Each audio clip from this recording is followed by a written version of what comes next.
ఎలా వస్తుందో ఏందో నాకైతే అసలు భయంగా ఉంది. అందరి కళ్ళలో అయితే భయం. ఎక్కువసేపు కలిస్తే ఏమో మాడిపోతే, తక్కువసేపు కలిస్తే ఏమో ఉడకదు. చేద్దాం ఎలా ఉంటుందో.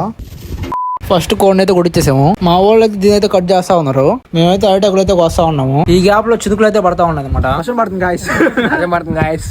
తర్వాత వేపలు అయితే కోసేసాము. చికెన్ అంతా అయితే ఈ వేపల మీద ఉడకబెట్టాలి. కత్తి సపోర్ట్ గా తీసుకుని వేపలను అయితే నాటేసాము. తర్వాత ఆకులు అయితే కింద అయితే పడిచేసాము. ఇది ఎందుకంటే కింద అంతా ఇసుకుంది అనమాట. అది చికెన్ కాకుండా అయితే కింద అయితే పడుచుకుందాం మేము. ఇదిగోండి మెయిన్ ఐటమ్. మేమైతే బాగా అయితే కుట్టించాము చికెన్. ఘాట్లు అన్ని పెట్టించాం. మసాలా అవన్నీ అయితే బాగా అయితే పడ్డాయి చికెన్ కి అయితే. మేమైతే పెరుగు, చికెన్ మసాలా, గరం మసాలా, ఉప్పు, కారం అయితే వాడాము. బాగా మ్యారినేట్ చేసి దాని అయితే ఫ్రిడ్జ్ లో అయితే పెట్టేసాము హాఫ్ అన్ అవర్. మేమైతే కోడిని అయితే కొనుక్కున్నాము. లివర్ కూడా ఇచ్చేసాము. నెక్స్ట్ అరటాకు అయితే నీట్ గా అయితే కడిగేసుకున్నాము. మామూలుగా దీనికైతే సిల్వర్ ఫాయిల్ అయితే వెళ్ళి మేమైతే అరటాకు అయితే చేస్తున్నాము. ఎలా వస్తుందో ఏందో నాకైతే అసలు భయంగా ఉంది. చూద్దాం లాస్ట్ వరకు ఏమవుతుందో. మంటడానికి అయితే మేమైతే తాటాకులు అవి ఇవి అయితే కలెక్ట్ చేస్తా ఉన్నాం. ఫస్ట్ కోసం డబ్బా అనేది దాని మీద పెట్టేసాము. దానికి సపోర్ట్ గా రాయి కూడా పెట్టాము. తెచ్చుకున్న ఆకులను అయితే నీట్ గా చుట్టూరు పడుచుకుందాము. మా ఓడితే దానికి మంట అయితే పెట్టేస్తా ఉన్నాడు. బాగా అలవాటు మా ఓడికి మంటలు పెట్టడం. ఆ మంటలు అయితే బాగా మండుకుంటా ఉన్నాయి. వాళ్ళు ఎవరికైతే తెలియదు ఎంతసేపు పెట్టాలో.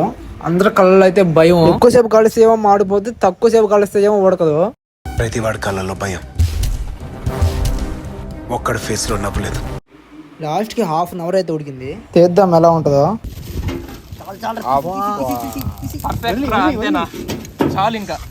చికెన్ అయితే పర్ఫెక్ట్ గా ఉడికింది. లొకేషన్ ఎలా ఉందో కామెంట్ చేయండి. ఒక 2 kgs బిర్యానీ అయితే తెచ్చుకున్నాం.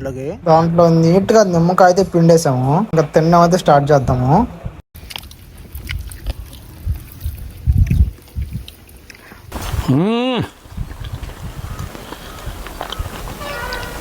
సూపర్ టేస్ట్, చాలా అంటే చాలా బాగుంది.